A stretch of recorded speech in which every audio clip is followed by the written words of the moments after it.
The upcoming cruise season kicks off in November and extends through April of the following year. The vessel of the season, the Suborn Pursuit, is expected to dock in Trinidad on October 11, 2023. Opposition leader Camilla Persad-Processor is pressing for a 25 per hour minimum wage and the exemption of VAT on foods. She asserts the current $17.50 hourly wage equivalent to $2,800 per month for a 40-hour work week, which falls short of $3,000 maximum of the old age pension. Persad-Processor highlighted the pressing needs for this wage increase due to rising poverty and hardship in Trinidad and Tobago, particularly those facing job losses or outdated salary levels, which hinders their ability to support their families. Additionally, she noted that the minimum wage was last raised to $17.50 per hour in 2019, up from $15 in 2014. Despite the recent European Union ban on Trinidad and Tobago fish products due to certification issues related to legal fishing practices, the Ministry of Trade and Industry is determined to secure access to the European food market for local fisheries and fish-based products. Trinidad and Tobago received a non-cooperating designation from the European Commission in combating illegal fishing practices. The ministry emphasized that only 0.22% of TT's fisheries exports reach the European Union in the border of context total trade. Fishing exports on the European constitute just over 0.007% of TT's trade with the region. And that concludes your news in 90 seconds. Tobago, after freeness is more speed and better TV. Get a free Samsung smartphone and free installation, plus 200 megabits per second, Paramount Plus, and more for only $299 with a select 200 plan from Flow. Visit online at discoverflow.co today. Thank you, Tanika, for the news in 90 seconds. And Marcus, we hear some interesting things coming out of the news there. We're talking about budget day coming up. Yeah. And also, I'm expecting some exciting things to come. I'm very interested, especially in this budget, because we've been hearing things on the ground. And also, cruise ship season is promising to be something better than the previous year. So that's something to look forward to. Most definitely. Right. So, of course, we're going to go straight into celebrating our birthdays. And this is sponsored by KFC. This is your birthday shoutouts on Tobago Updates, sponsored by KFC.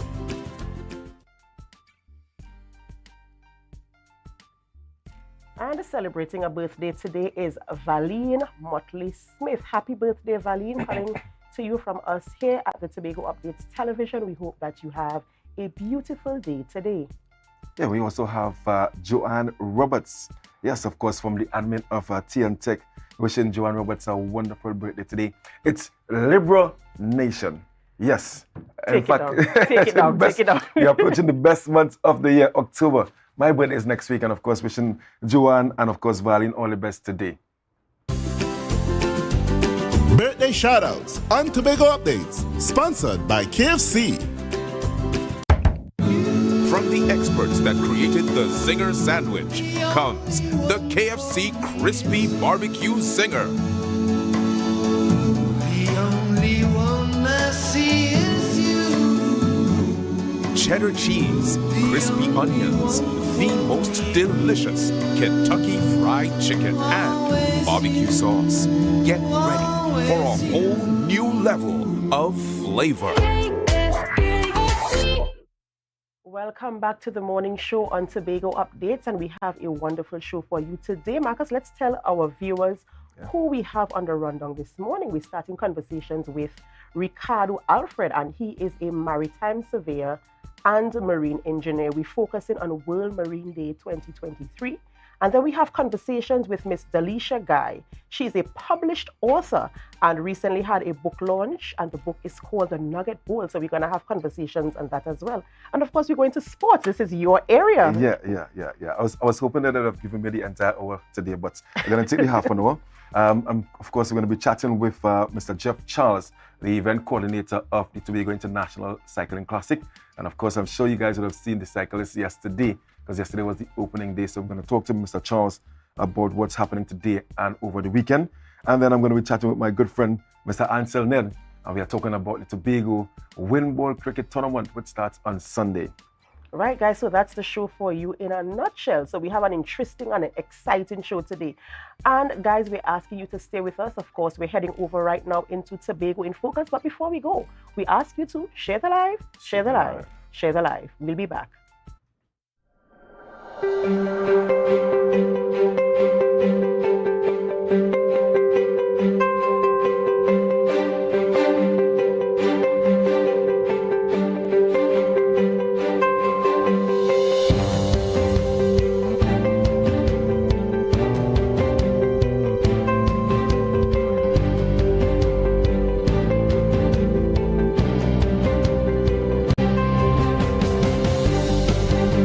The issue of land tenure preventing persons involved in agriculture to access incentives from the Department of Agriculture has been addressed. Registration and Incentive Officer in the Department of Agriculture, Tobago House of Assembly, Giselle Davis, explains. Prior, we focused on that land ownership, where you must have been the registered owner of the property. It was eased a number of years ago, where we now look at land tenure. Land tenure meaning that for me, for example, I might be an owner of a parcel of land, and you might be interested, or you might be a relative to me in farming. So what we can do is do an agreement, a lease agreement, or I can give you an affidavit. However, whatever land tenure document the person intends on using must be a legal binding document. And also, I must show that I have the rights to give you permission to occupy the parcel of land. Even though I am not the registered owner, I might be the person in charge of and paying taxes on behalf of same. These agricultural incentives are aimed at encouraging persons to get involved in agriculture, to boost productivity, to encourage good agricultural practices, and to attract new persons to the sector. Equipment and machinery, water for agriculture, we have land preparation, there are incentives for agro-processors to bring your holding up to HACCP readiness. We have for marketing as well. So each incentive, and I must mention that there are also incentives for vehicles as well. This program is national, and all qualified persons are encouraged to take advantage of the investment. Farmers must be registered with the Department of Agriculture and includes beekeepers, agro-processors, farmers, cooperatives, and organizations. So each incentive, coming back to that, carries its own rebate percentage. So the incentive is not a before, it's after. It's a rebate system. So the person purchases, farmers, fisher folk, beekeepers, agro-processors, and we now give back up to 50% of what they will have spent. So for example, under the equipment and machinery incentive, that will cover items like your brush cutters, your water pumps, items like those. The rebate on that is 50%, but all we would pay is $50,000. For more information and to sign up for these incentives, visit the department at the Milshirv Administrative Complex, Shervan Road, or call 639-1966, extension 3585 or 3586. The Department of Agriculture is part of the Division of Food Security, Natural Resources, the Environment, and Sustainable Development.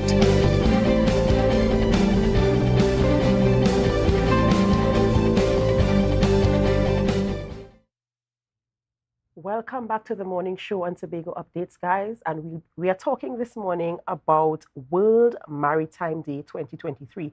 And in studio, we have Ricardo Alfred, and he is a maritime surveyor and marine engineer. Good morning and welcome to our program this morning. Yes, good morning. I know our viewers would be wondering, what is a maritime surveyor, a marine engineer, and what are the roles and responsibilities of such a position? Right. So first, the maritime industry is a very lucrative industry. As a maritime surveyor, I am basically charged with ensuring that ships are seaworthy as it relates to the hull integrity, as it relates to the engine ensuring that the maintenance part of it is taken care of. And as a marine engineer, I also ensure things are run from shipbuilding to ship maintenance to various other things as relates to the marine industry. I would have been able to travel on various countries over my career. I've been in this field since 2002, actually, to present. This would have took me from ships like the Panorama, the MV Viewport, things like the Warrior Spirit, the tugs, the water taxis, and the fast ferries, as well as some international experience on some tugs, container vessels, a lot of tankers as well. But the aim of this really was to really ensure that I would have had a very diverse career as relates to my field. I have a marine engineer license, which is an unlimited license that allows me to work on various types of vessels as an engineer. So I have no limitation as relates to the size of the vessel. I'm also an engineering examiner, which I also ensure that the young persons, I would examine them in terms of giving them their certification. And as a surveyor, I also ensure a lot of in Tobago case, you have only these little small boats, but there's a much larger scope as relates to that part of it. Right, so this is a very wide and broad industry, and your scope is very far-reaching. It just sounds very interesting, and not very often you hear about people in this industry, especially in Trinidad and well, at least for the Tobago aspects of it. And you're saying that this career really is about the maintenance of ships and ensuring that they're seaworthy. What does it qualify to be seaworthy? Right, so normally if I start to examine a ship, what I will do is, if the ship is in the water, I would want to go on board the vessel and I would want to check the lowest part of the vessel to ensure if there's any breach of the hull in terms of any water coming in. You look at the engine, if you see any oil stains or any compromising stuff that you would see on the engine. So you want to check the maintenance log. You want to ensure that the persons who are operating this craft are duly certified, ensure that their maintenance are kept up to date. In the Tobago's case, if you look at these smaller vessels, like the reef boats, these are all wooden type ships. Every year, they have to be inspected. They will have to come out of the water to ensure that the person or the owner, who is in charge of the vessel, have to be able to remove things like barnacles. They have to do work on the engine. So I ensure all these things are done to ensure that they be able to get a certificate of compliance or a safety certificate to ensure that they can continue the trade.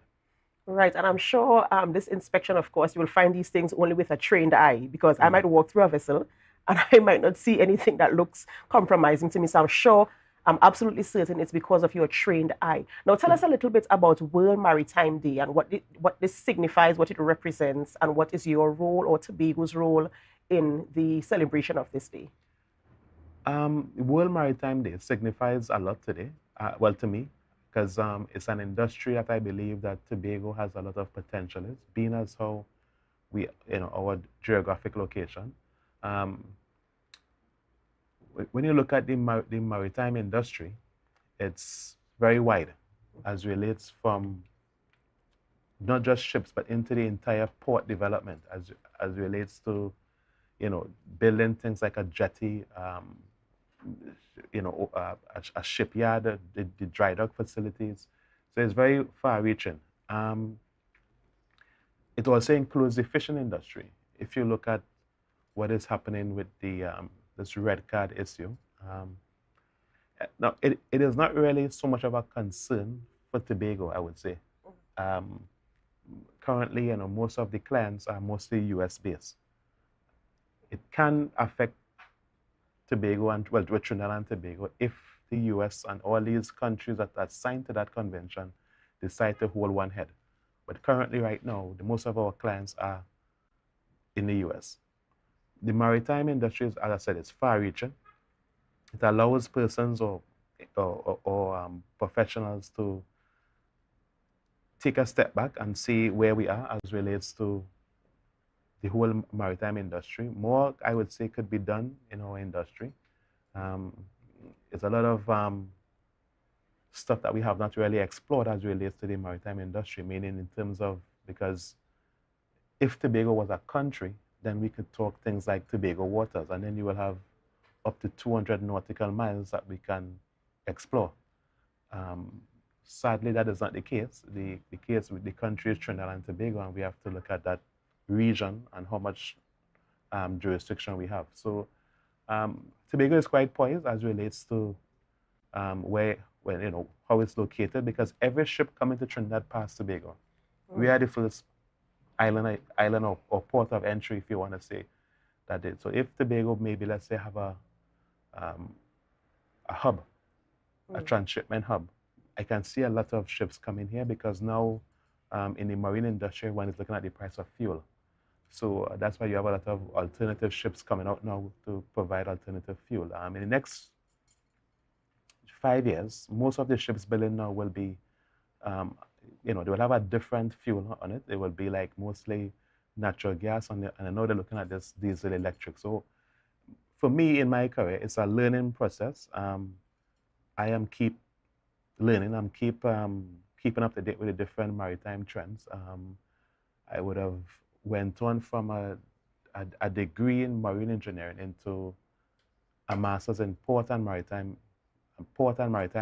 management, which allows me to really understand how ports are run, how to design a port, the different structures you would need of making a port efficient, the marine industry in terms of shipbuilding and having the different, charter party arrangements and, having a better understanding. So it's a learning process all the time. But I'm quite pleased as to where we are now as a country. More could be done, but we are growing. So I would advise, if there's anybody who wants to get involved in the field, that there are certain things that people don't tell you, but this career could be a very lonely life. I would expect so. Yes. You mentioned something earlier. You said that Tobago is the hub, because that is where ships pass Tobago to get to Trinidad. Yes. And we know that's where they land and they disembark and they do whatever they do there. But is there any conversation happening now? You mentioned that if we build that term that you use, it's transshipment. Transshipment. Is there any conversation being had now in terms of implementing one of those? Well, I know I heard this secretary, Mr. James, would have identified what's the plans for Scarborough, the bigger picture. It's a good plan. The aim of it really, I would say, is to really identify an area where you could have cargo, where you could have passengers, and where you could have a cruise ship. These are all three different structures. So I would say it's a conversation that is happening in this space. As where it is right now, we're not really sure, but these are the type of conversations that we should be having, because if we are able to have vessels come directly here, it will definitely reduce the input price for hardwares. It will definitely reduce a lot of material coming right here, and you could end up in a case where Tobago could become the hub and stuff going down to Trinidad domestically. So that will be absolutely awesome. Yeah, but building a port it's a sunk cost. It's a cost that you would never be able to regain. It's a huge cost, because in designing a port, you have to know what type of port you want. If I were to look at what's happening with China, they have a fully automated port, fully automated. And so forklift drives to themselves. The vessels come into port via magnets. So it's not really anybody pulling the ship. Right. So you have to identify what type of port you want, the type of concrete, how much PSI, what the weight of these things. You have to be able to know things like your how many yard space you would want, because the new ships that are building now is something called the Panamax, which allows a ship up to 30,000 containers. So storage and the berthing spaces, there's a lot of factors in place in when designing a port. So we just have to be careful as to what we want. And right now, the growing trend is that you start the conversations with the container companies. I give an example of what's happened in Jamaica. Jamaica had an agreement with a shipping line called Merce. They came in, they restructured the port. The port only operates as a landlord, and they allow the private sector to design and run the port. Now Jamaica is actually leading in the Caribbean as relates to shipping. They have the largest transshipment hub in the Caribbean, well in the region. Right. This is a really, really interesting conversation, a really interesting topic. Yes. And I understand now why you said it could be a lonely life, because it's so far-reaching, and the research you'd have to do and put in the time you'd have to put in for your research to get your information and stuff like that can be time-consuming. Ladies and gentlemen, we've been speaking with Ricardo Alfred, and he is a tell me the title again. It's a marine engineer, maritime surveyor. That's right. And we were talking about World Maritime Day and the importance of ensuring that you have good maritime functions in Trinidad and Tobago and in the world at large. This is where we end this conversation this morning, and we're going straight into a break, and we will return with our next guest. But before we go, of course, we invite you to share the live, share the live, share the live. We'll be back.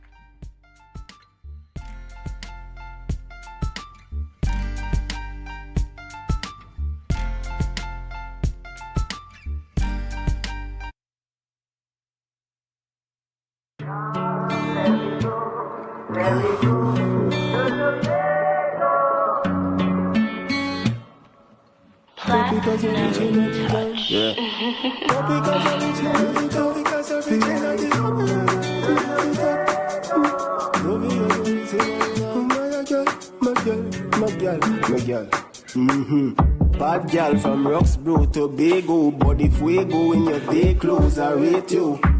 Grew up around good vibes and incense. Grew up in hard times that intense. Shut it as you're reaching at the dance. Use the topic as you're reaching at the dance. My girl, go and drop it as you're reaching at the dance. Making use of your talents when you balance back on the dance. Yes, yes. I know, baby. You want a man who take you serious. Not just beat and leave. You're fed up on the streets. Yes, yes, I know, baby. You want a man who take you serious.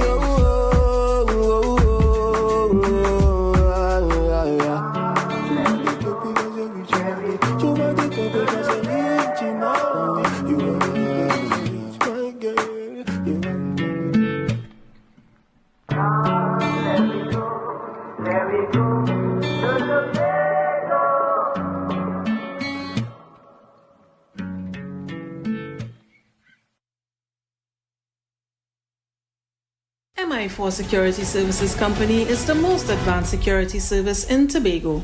Ask about our cash and transit service. It's safe, risk-free, reliable, and timely.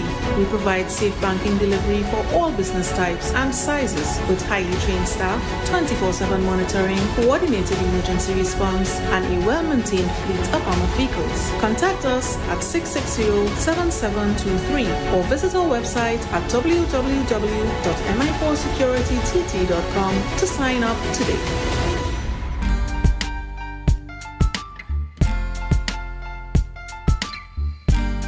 Put a smile on your face when you're moving from place to place.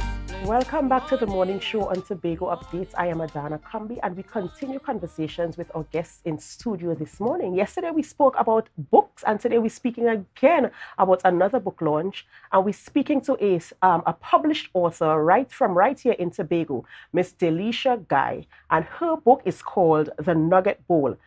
Recently held a book launch, and we're here to talk more about the content of this book. Good morning, Miss Guy, and welcome to our program. Good morning, Adana, and I'm really happy to be here this morning. Right, so tell us a little bit about this book. It's called The Nugget Bowl, and I like the front cover where you have the little chicken nuggets here, for those of you, you know, it brings context to the title, and it's a 50 daily power-packed nuggets for kingdom living. Which kingdom are we talking about?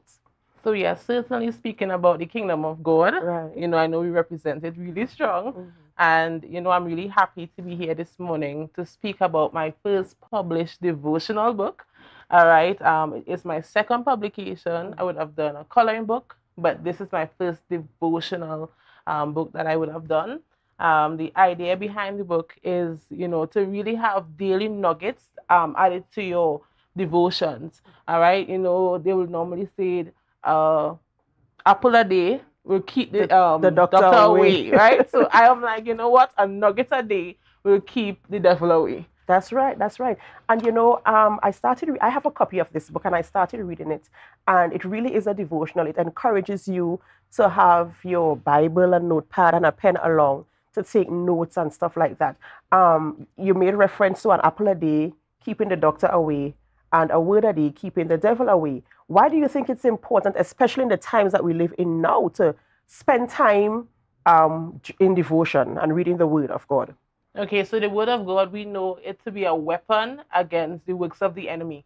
So when, you spend time in your word, you become strengthened, you become empowered. So by having a nugget a day, we know that problems will come up from time to time. We have something like an armor to fight. We have a sword that can be used to demolish the works of the enemy. And I know that persons need it on a daily basis. Because sometimes, I speak to persons and they're like, I'm struggling to keep up with my word. So having this book will help you to have that day-to-day conversation with God. As you said, there's journaling aspects of it. It's going to have you answer questions that you didn't want to touch. So persons, when you get this book, you might say, oh, I have to answer this question. Yes.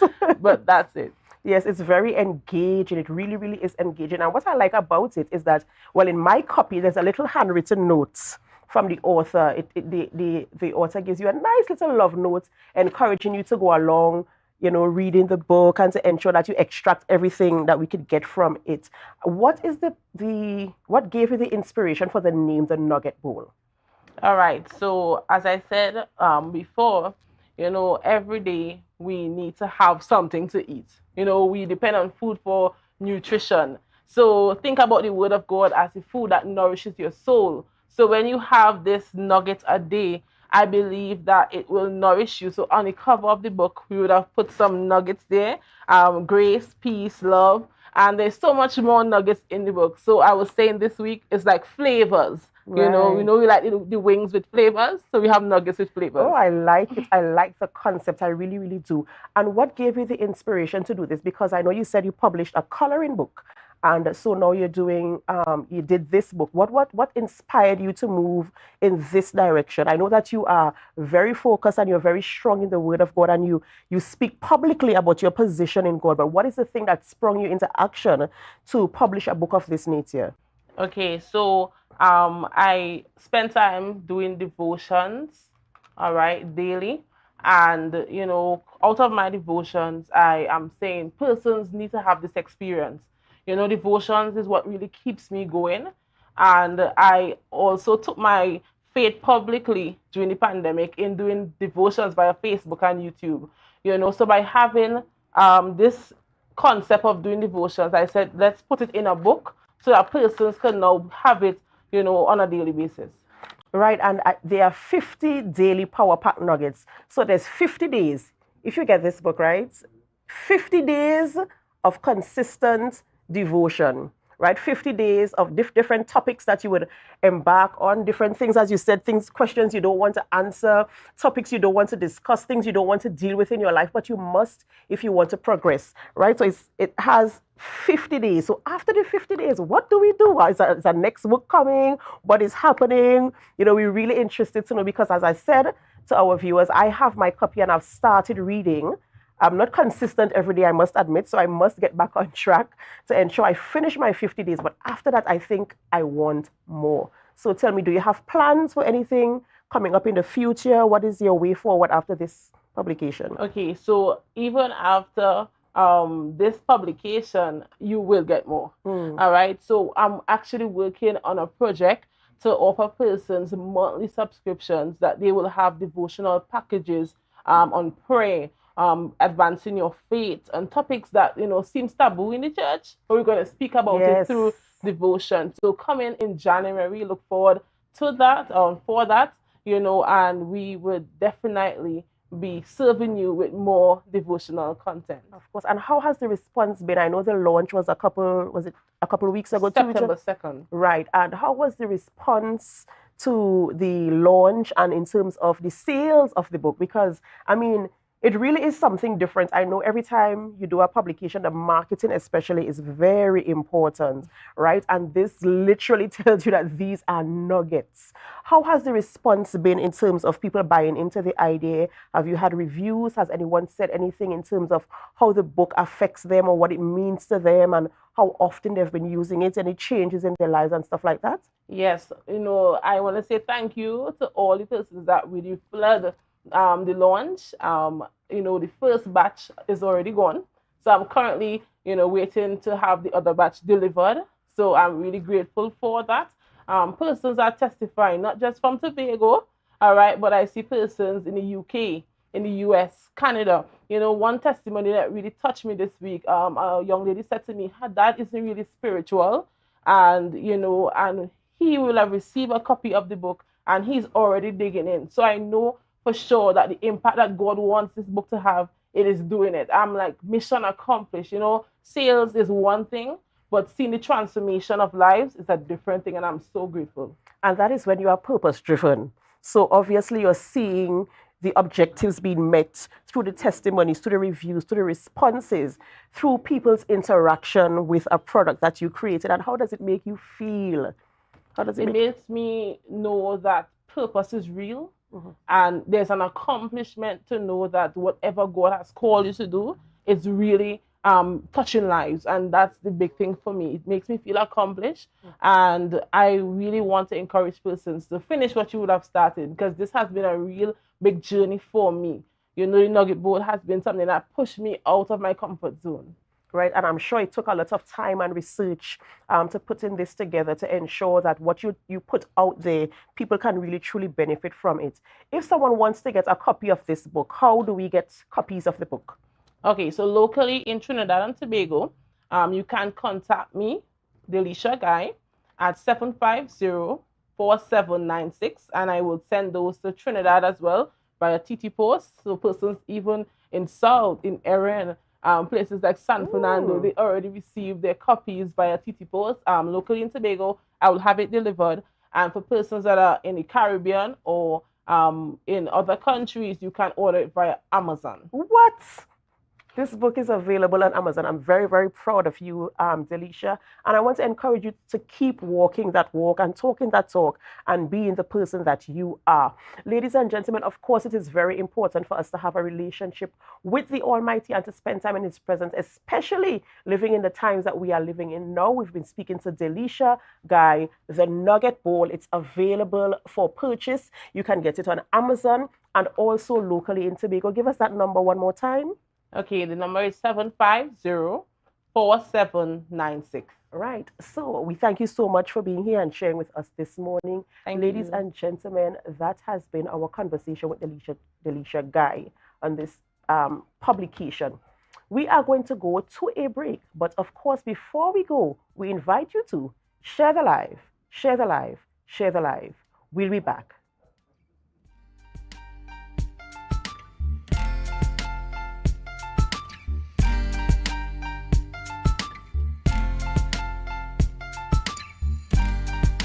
Rotisserie, mouth-watering fries, salads, combos, and specials galore. Feeling for something to eat? Come and see. Our rotisserie is seasoned to the T. Kicking chicken, masala, and jerk roast. Crispy fries made from scratch. Who do you know can beat that? Or salads freshly cut and packed. When you taste it, you'll be wanting to come back. So come check us out on number 2 Robinson Street, Uptown Scarborough, Tobago. We open on Saturday nights from 7:30 to 11:30 p.m. Monday to Thursday, we're open from 10 a.m. to 9:30 p.m. and on Friday, 10 a.m. to 4:30 p.m. Contact us at 772-7443 and all social media handles at The Rotisserie Factory. Tobago, get ready to venture into the unknown. Mighty Crush Entertainment presents Dream the Phantasm. Join us on September 30th, 2023 from 11 p.m. to experience your newest reality at the Shore Park Complex, Tobago. And the best part, you can get your tickets now at Lust Restaurant and Lounge, Gulf City Lowlands, Jade Monkey Bar, Pablo's Supermarket, Barcode, Spade, Stumpy Complex Canaan, or online at WeTix.com and IslandEtickets.com. Mighty Crush Hotline 755-7874 on September 30th at the Shore Park Complex, Tobago. Dream the Phantasm. We are going on a new journey. Tobago now has its very own carnival. She like loud music and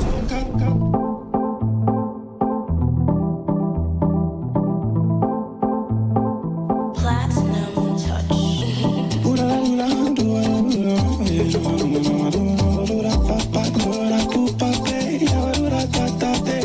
Yeah. Summerama, real steam for the summer standard. Is a dream for the summer. Dreamy, steamy, standard. What you have? What you have? All the best deals, no drama. Standard be beat like a hammer. Go tell your friend, tell your papa, tell your mama. We got more, we got more. Standards are what is searching for. Quality brand, discounts galore. New things for the summer, online in store. Summertime is here, so make the most out of it at Standard. Never beating on quality and price. It's nice.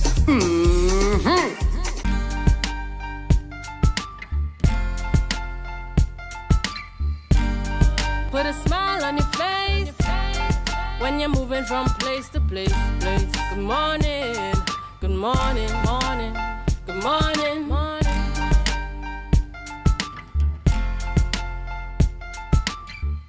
Welcome back, and of course, thanks for staying with us here on Tobago Update Sports. Yes, it's sports on a Friday. Thanks so much to Adana for holding it down in the first half hour there. And we're going to spend the next half an hour discussing sports right here in Tobago. And our first interviewee this morning, it's all about Mr. Jeff Charles, and we're going to be talking about Tobago International Cycling Classic. The Classic started yesterday. And we know when we have Tobago International Cycling Classic, it's always a buzz here in Tobago. Some selfish motorists around, not wanting to give way to the cyclists, but it's an international event, and you know we are very hospitable people here in Tobago. And I'm urging and pleading with all motorists, just for in a few hours in the day and for the next 4 days, allow the cyclists to do their thing. I mean, bringing the spotlight right here in Tobago. So we're going to chat with Mr. Charles, and I'm going to have a discussion about windball cricket right after Mr. Charles. So Mr. Charles, is Mr. Charles online, right? Yes. Yes, I am on. Hi, good morning, everyone. Yes, good morning to you, Mr. Charles. You're already on the gong for day 2. Yes, actually, I am about to leave. The race is going to start this morning at 8 o'clock. So I have to head down to Shore Park in a little bit. Yes, day 2, day 1 yesterday was Grange Bay. That was smooth sailing, very good race. Everything went according to plan, probably better. Yes, we started off at a bang, and today will be another good day. Okay, and where's today's day 2 taking place? Give me the route for that for day 2. Okay, it starts at by the secondary school, Shore Park. I think the start-finish line will be just outside of the bakery, and it goes up to Claude Noel Highway and to Lambo, and turn down and come down the Milford Road back to the finish line. And they're going to do 10 laps of that, 100K, and that is the course today. It's going to be a fast course. There'll be a lot of action today, and we have all 3 divisions riding today. Yesterday was just Division 1 International. Today will be Division 1 International, Division 2 Open for ladies, juniors, masters, etc., and Division 3 for recreational riders. So we have everybody out there today. Yeah, and just over how many cyclists we have participating in this year's international event?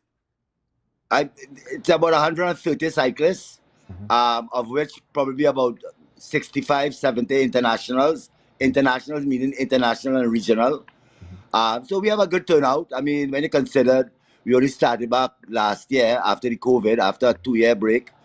and we are building back the event, but the interest and the popularity is still very much in place.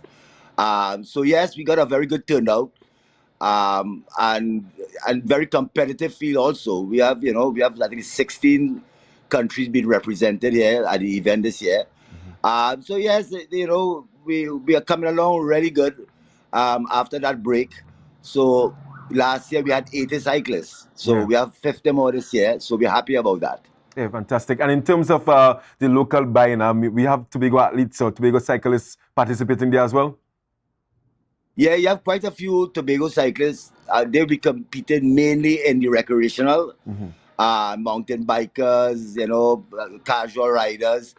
And I think we have a couple, two or three of them riding in Division 2, which are most of the Trinidadians and Caribbean cyclists take part in, because we only have the really elite Caribbean cyclists that will take part in the Division 1 International. That is the big event. Yeah. So yes, quite a bit. I mean, I have not seen the registration for Division 3. Today is the first race, but I know I would say at least 15 to 16 Tobagonians have come and visited me and signed in to race today. So I would think maybe about 15 to 20 Tobagonians will be taking part in this year's event. Right. And who are the cyclists, or who is the cyclist to look out for over the course of this event?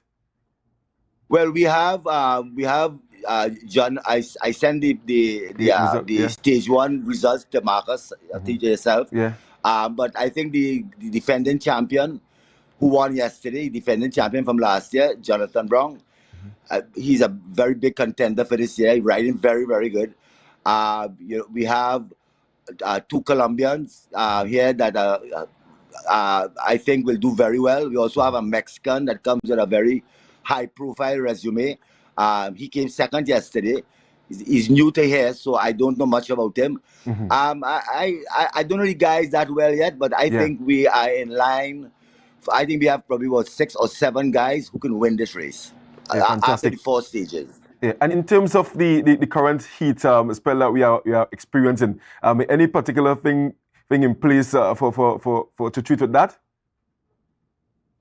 I didn't get that. In terms of the heat spell that we are currently experiencing in Trinidad and Tobago, it's very hot and humid these days. I know these guys are going to be racing in the mid-morning sun. Anything in terms of probably like a water break or anything in place from the cycling management to treat that heat spell that we are currently experiencing? No, we don't have tea time and lunchtime like cricket.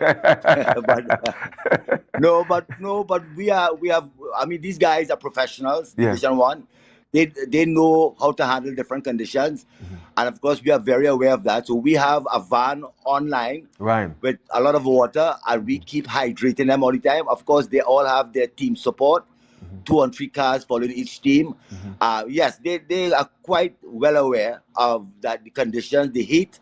The heat yesterday was amazing. I mean, it was hot, very hot. But they got through it very well, and they said yes. So they drink a lot of water. They hydrate themselves. They take care of themselves. They know how to handle different conditions. So we're not concerned about that. I think the ones we're concerned about will be the recreational riders and maybe some of the riders in Division 2.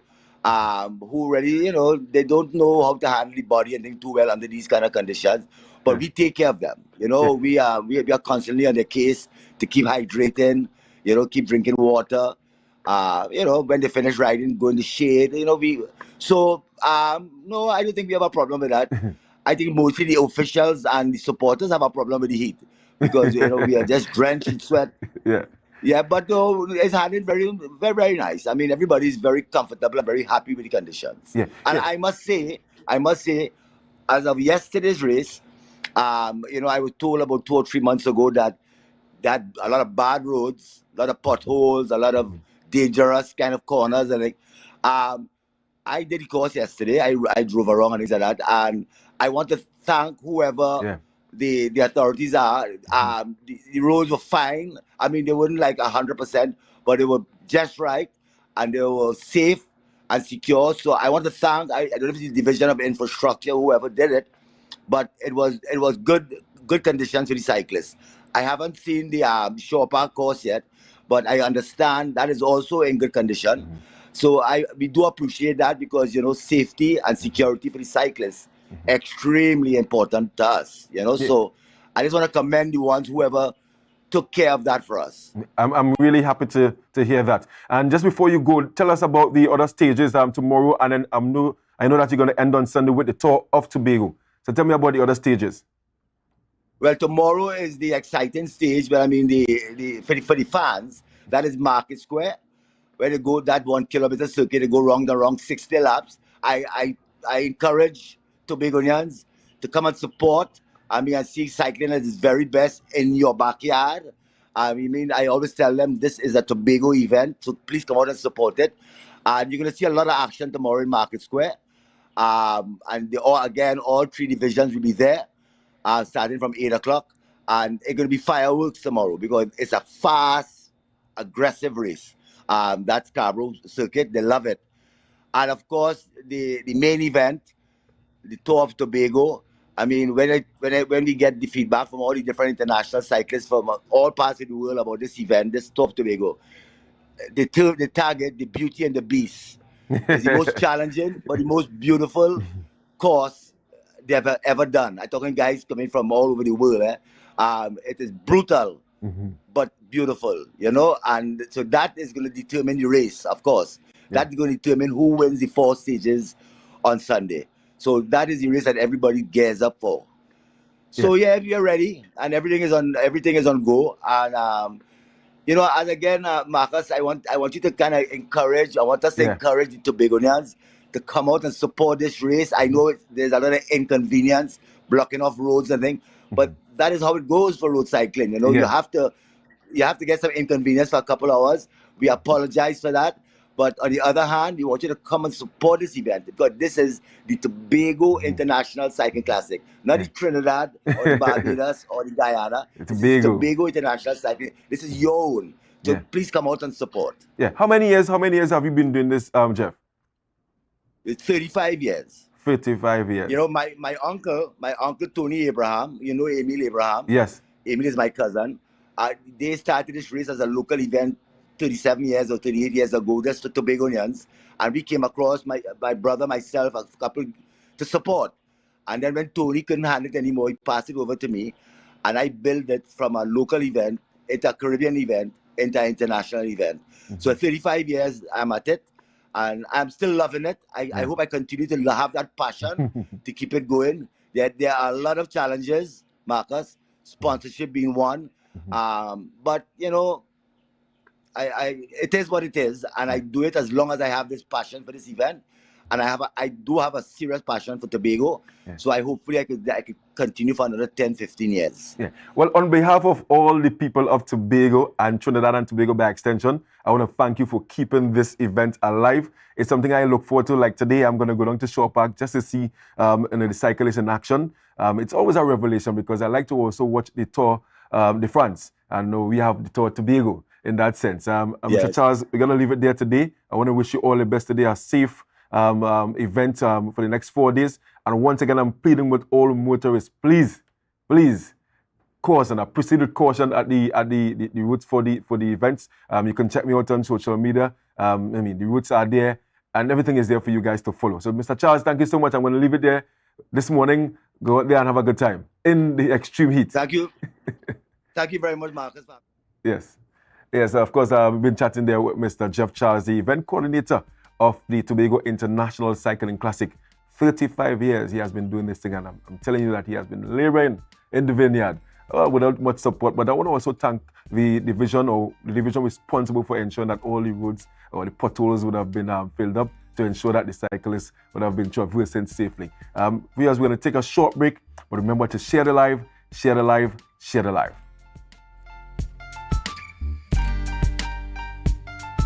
Mount Pleasant Credit Union Back to School Loan Promotion. Loans up to $15,000. Requirements: job letter and a payslip no more than 1 month old. Utility bill, copy of book list, salary deduction, 10% down payment. For self-employed persons, evidence of income and expenditure, bank statement, 12 to 18 months. Other supporting document. Promotion ends October 18. Contact us at 639-8375 or 8108, or check us out on www.mpcutobago.com or email us at loans@mpcutobago.com. Mount Pleasant Credit Union's Back to School Loan Promotion. So your car break down. Oh, no, not again. And you're worried paying a wrecker could mean a pocket breakdown too. But when you're insured with Tatil, no stress. Yes! A Tatil motor policy has lots of benefits that protect your pocket, like free roadside assistance that's free 24/7 every time, as many times as you need. Tatil, where people are people. A member of the Ansa McCall Group.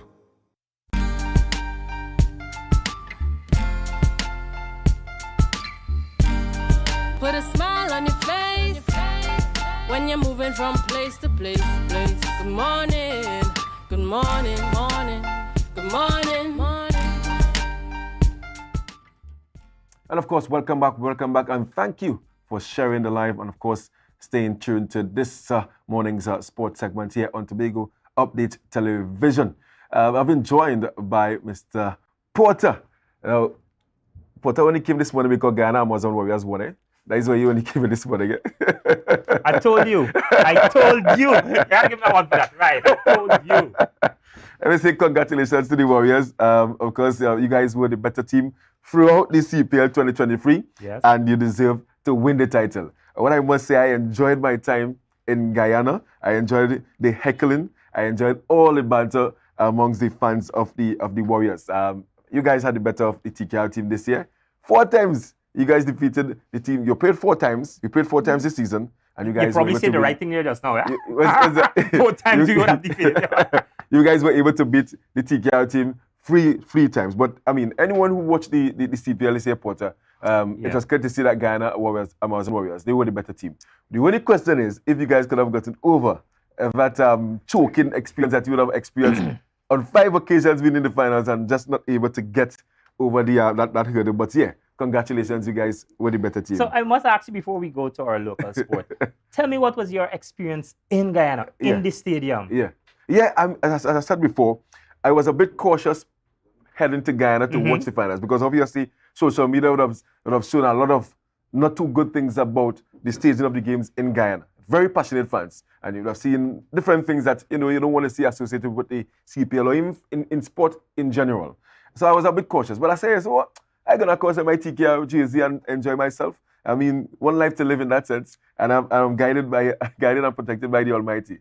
So my friends were telling me, Marcus, don't go in that stadium with your jersey on. I said, nah.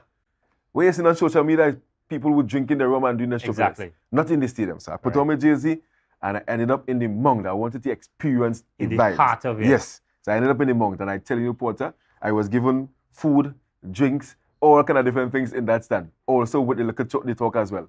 And I had a really good time. I partied with the Warriors fans. I mean, when TKR, I mean, although it was far and few in between, when they hit the 4s and the 6s, I know I waved my flag. I was the only person jumping in the stand in the Mount there. But it was appreciated by the Warriors. And I really like the show put on by the government or the organizers of the CPL in Guyana.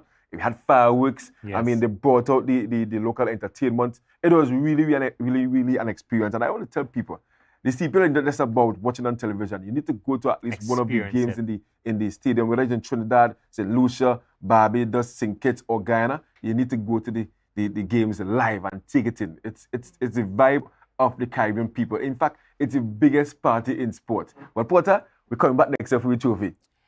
Well, so that's gonna happen. All right, let's return home back now.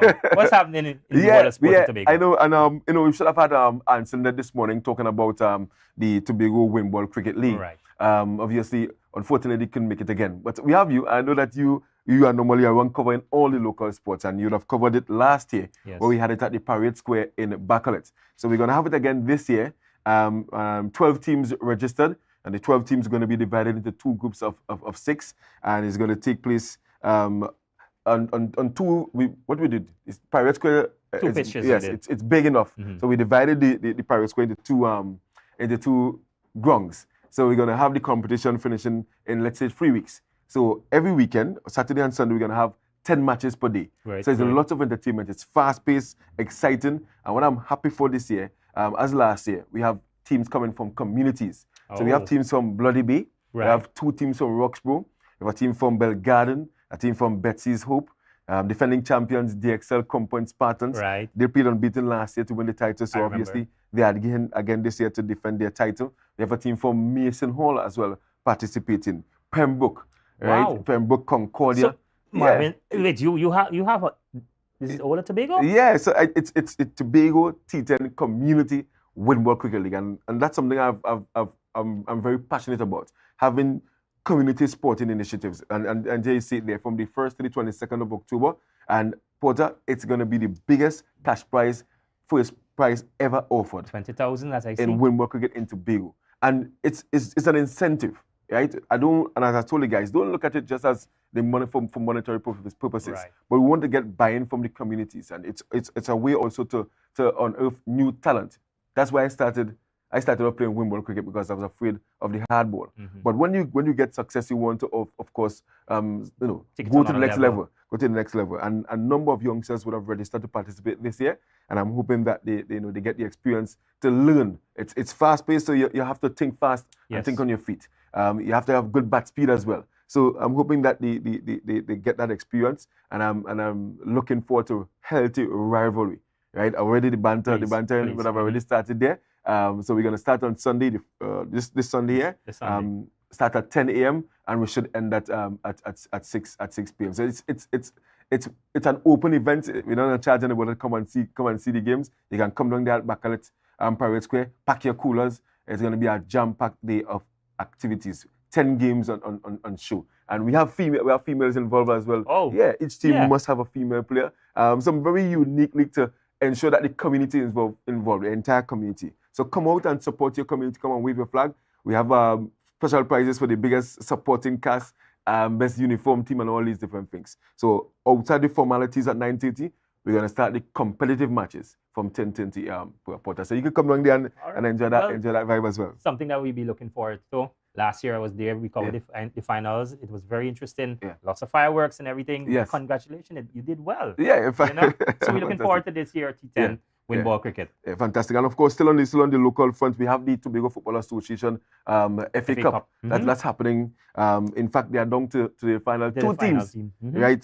Big up to Stokey Vale and Sidees. And I mean, if you've been following Tobago's football, Porter, and I mean, you have been it. Yes. Stokeyville and Sidees. They are the teams that always seem to be up there, whether they're winning the league or knockout. Correct. I mean, tell me about what you have seen of Stokeyville and Sidees, and who you think will come out on top next Saturday. I don't want to. I want a team. There's a team that I want, but I don't want to say it. I don't want to be biased, right, guys? Yeah. But there is a team that I want.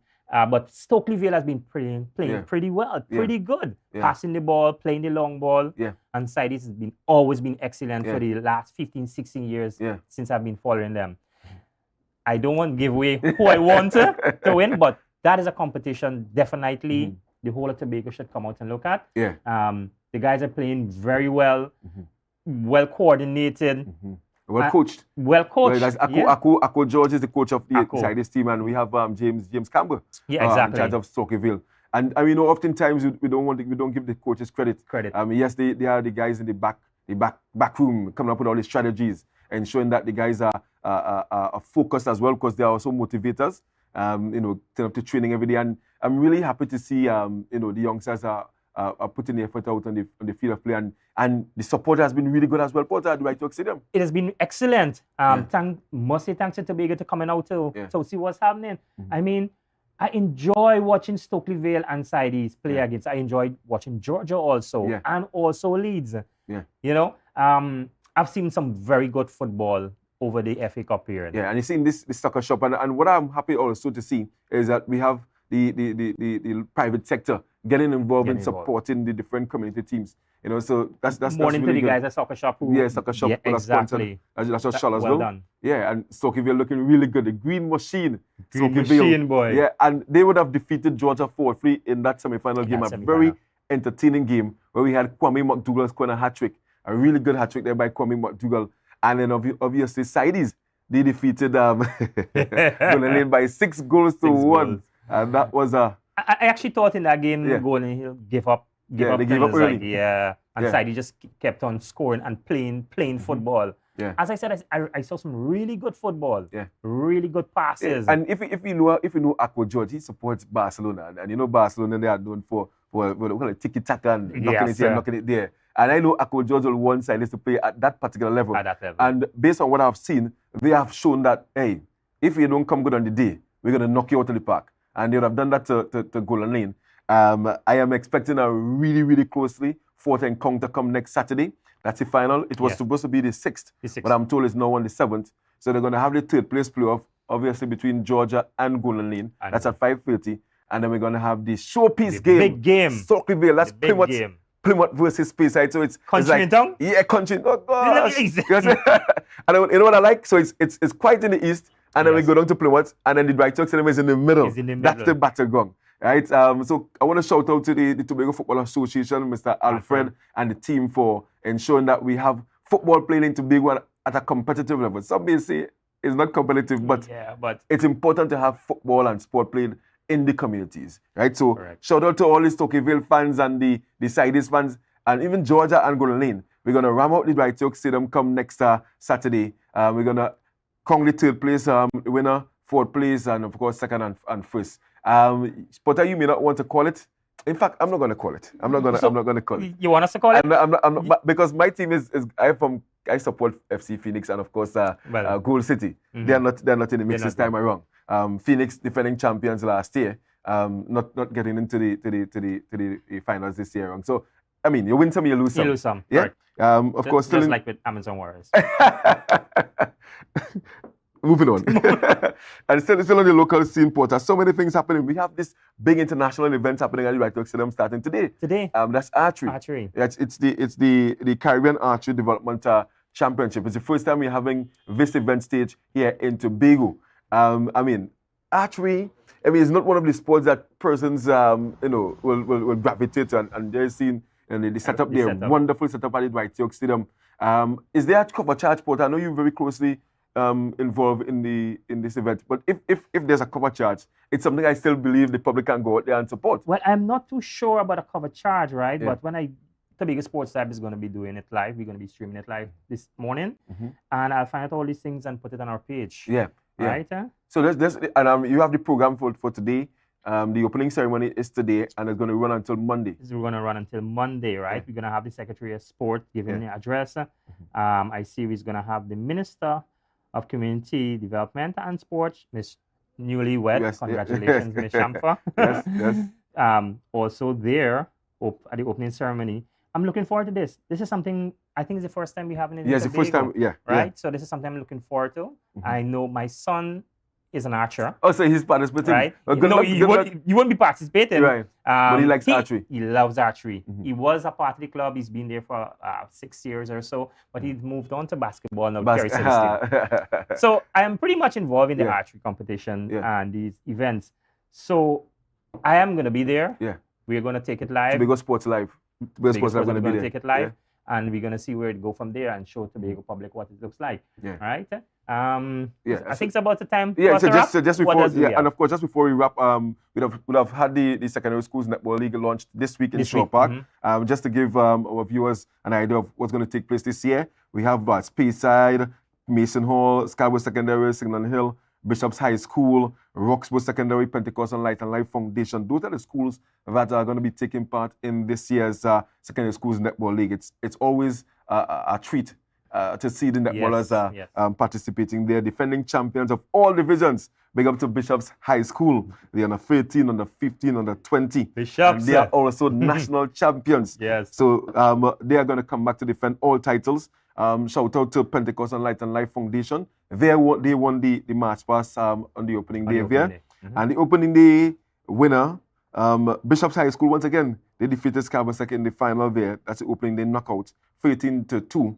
And of course, the top scorer there, Kiko Roy, with 10 points. And I'm told that the guy is going to be involved again this year. So something to look forward to. That is something that definitely Tobago Sports Life have to cover this year. Yes. Everybody wants to see the guys. Yes, the guys. Play. And today, Porter, just this morning, we're going to have the first form competition starting at 10 at the Shawpark hard courts. I mean, we saw where persons talk about why we're not playing in the ball in Shawpark indoor complex. But from my understanding is that they're going to be playing there. But in terms of the spotlights, lighting there, it's on its way and it's going to be installed. So we're going to see some aspect of the league at the indoor facility, right? And for now, sport I also hope. For now they're going to have the matches at the Shawpark hard courts, and then once the lights are installed and tested, then we're going to move into the Shawpark indoor facility. But Porter, I mean, it's been good. As I have you here, I want to talk to Ronald and them guys there and there. Yeah. We need to extend the time for sports. We need more time for sports. Guys, yes, guys, thank you so much for being with us this morning. I want to thank Mr. Charles for being with us and want to wish him all the best with the Tobago International Cycling Classic. Once again, motorists, I'm pleading with you guys. They're going to be at Shawpark this morning. Take your time. Take your time. It's an international event, and we don't want anything making international news for the wrong reasons. Correct. Yes, it's going to happen again tomorrow in Market Square. That's going to be a really, really fast-paced, exciting event. And then they're going to have the Tour of Tobago. Yes. The Tour of Tobago. That would be interesting. Tobago Sports Live, and everyone will be there. Yes, actually today in the Right York Stadium as well. Right, so guys, thank you so much for being with us. We're going to jump into Good Morning Tobago with Candice. Yes. Remember to share the live, share the live. Have a wonderful weekend, guys.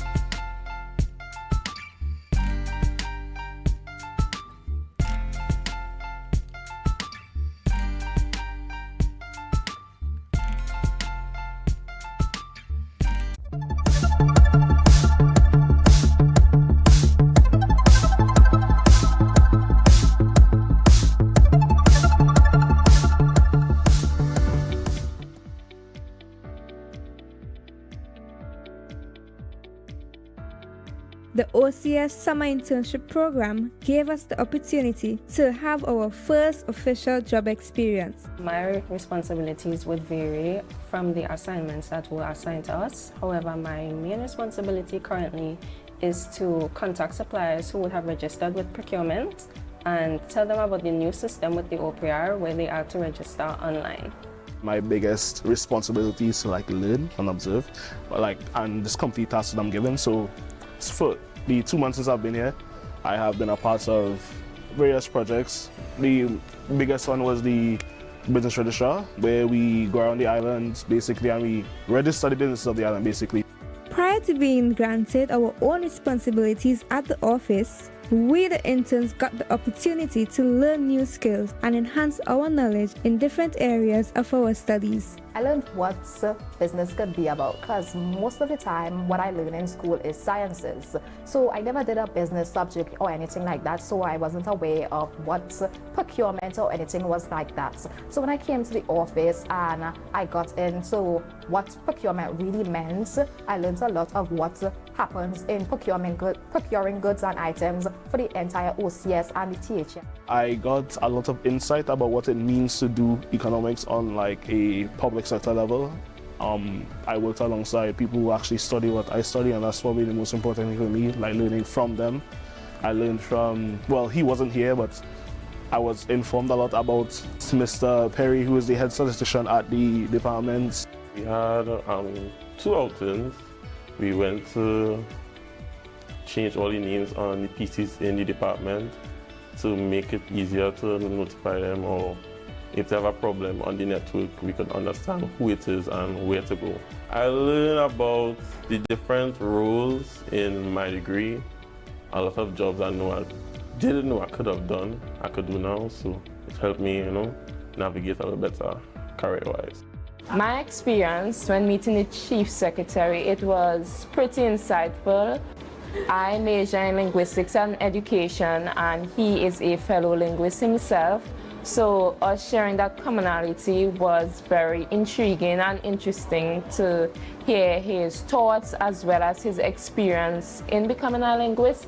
He was very intelligent in his delivery, and he was also pretty interested in getting to know the interns on a more personal level. We thank all the members and staff of the Office of the Chief Secretary and by extension the Tobago House of Assembly for sharing this wonderful experience with us. Team OCS, one family, one love. That was a production of the Department of Information, Office of the Chief Secretary, Tobago House of Assembly.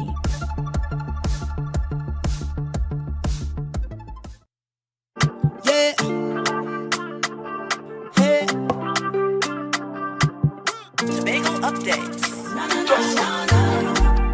Good morning, Tobago. Wake up with Candace and Denise. Let's go. It's a brand new morning. Rise up to a brand new dawning. As the passion starts. Good morning, Tobago on Tobago Updates, your source for current affairs in Tobago, Trinidad, and the region. With a perfect conversation to complement your morning routine, I am Candace Jackson, and let's get started with the news in 90 seconds. The news in 90 seconds is brought to you by Flow, working for you on Tobago's newest fiber network. Despite the recent European ban on Trinidad and Tobago fish products due to the certification issues related to legal fishing practices, the Ministry of Trade and Industry is determined to secure access to the European Union market for local fisheries and fish-based products.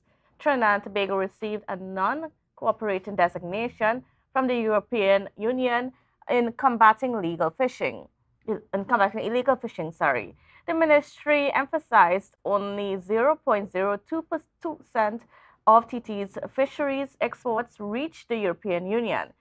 In the broader context of total trade, fishing exports to European Union constitute just a 0.0007% of TNT's trade with the region.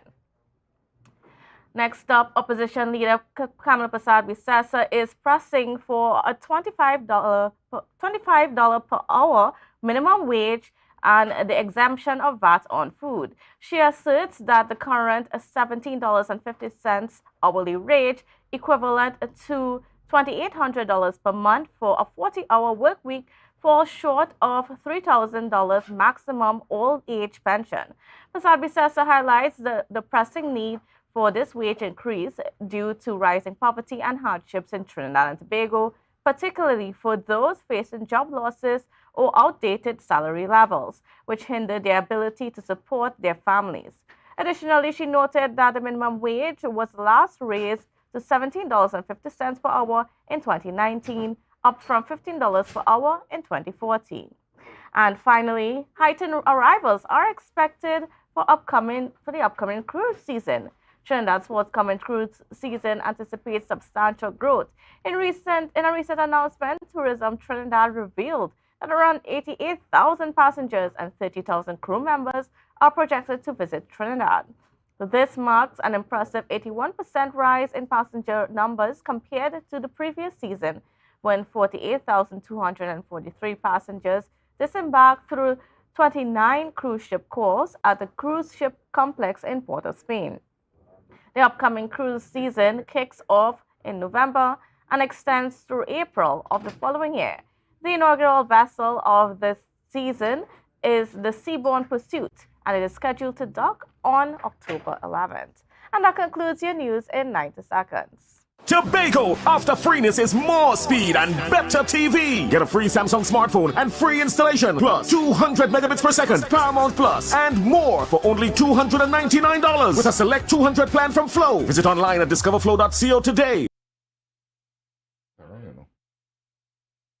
Welcome back to Good Morning Tobago on Tobago Updates. And viewers, for this conversation this morning, we are getting started with in relation to the first news on our newscast this morning.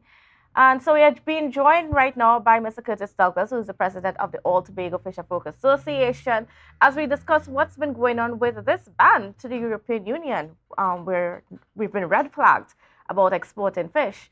So good morning and welcome to you, Mr. Douglas. How are you doing? Good morning to Tobago this. And you know, before I start, I always say, share the live, right? You know? Certainly. And so let's get into it. So we've been red flagged by the European Union. So we cannot export our fish. Now, the Ministry of Trade stated that, you know, we don't really send a whole lot of our fish to Europe. You know, what is your reaction to their take on the situation? No, this people have to understand. The Trade and Industry Minister, they will try to defend the process, but the process is hurting Trinidad and Tobago. And this sends a clear signal to the people, not only in Trinidad and Tobago, but also in the Caribbean, right? Now, he's saying 0.1%. That's a number, you know? That's a number. And every penny counts. Now, just for Trinidad and Tobago to be red flagged is dangerous. We are treading through waters that is quite turbulent and quite toxic here. That can hurt the entire, you know, it is hurting the entire fishing industry, right? How so? How? One, before I get to how so, I'd just like to tell you the build-up. In 2016, Trinidad and Tobago was yellow flagged.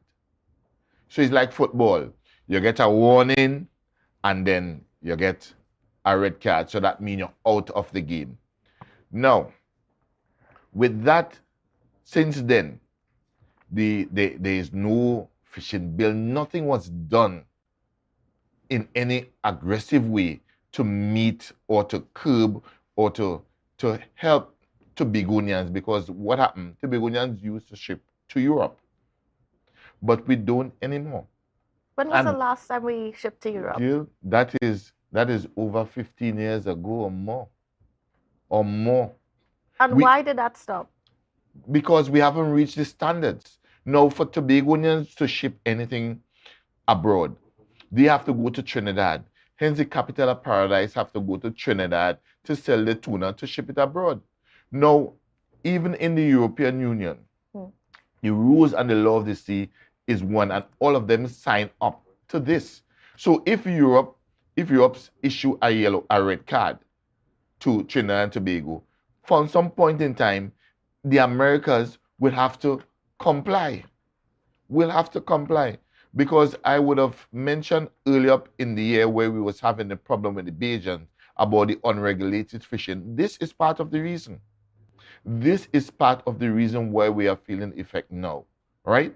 So we ignore the rules that the world governed by, and we were doing our own thing. We want to, what this is about too, is to stop illegal fishing.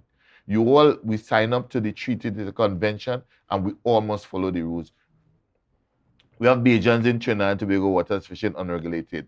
We have people from Cambodia, all about, just name it, coming to our territorial zone and fishing unregulated. There is no data, Candice. And this is what they're trying to curb. They must have structure. And not only that, unregulated fishing, the type of fish, unregulated fishing, using the right type of nets, using the right type of artisan material to ensure that your fish is healthy and the right process. For example, you have to meet HACCP standard in order to export. And you need training so from your fish to your plate. So when you catch your fish, it's straight into the ice. You can't be going and you having nets coming in with tons of fish and they're not properly iced and maintained, because fish carry bacteria as well, you know. Right? And then, I mean, what about in terms of the sustainable practices? Like, I mean, what are those practices that we are not doing right here in Trinidad and Tobago?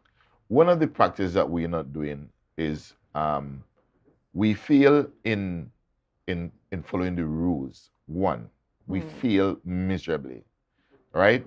Now, about 8 years ago, 10 years ago, you find when they had Mr. Holmes in the fisheries department, he was trying to get, fishermen trained and, and stuff like that. But more so, when you don't take care of the fish, right? That means the way it would not be saleable. It is not ready for consumption, right? So, one, men have to be trying more ice in sea. Hence the reason why Tatco now is running a drive I see where they're trying to put ice box so men could have access to ice. Ice is the key, one of the key issue in all of it. So that's why all these some of these big trawlers that are regulated comes to these depot and try to flush the ice so that when the fish go in, it is sustainable, no bacteria, it reaches standard, when it is tested, you could get a fair price for your fish, right? One, our processing plants needs to be updated. Our processing plants need to be updated. Two, we need also proper marketing. We need people to market. We need fishermen to fish, and we need people to market and people to sell.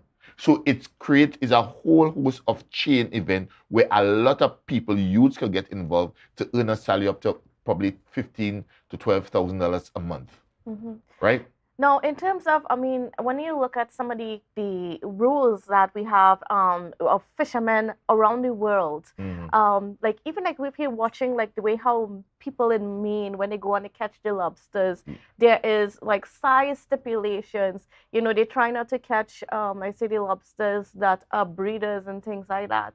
I mean, are those any practices that we are emulating here in terms of the fish that we're catching? Like, I mean, the size that we're catching to make sure that we have the continuity of the population of fish.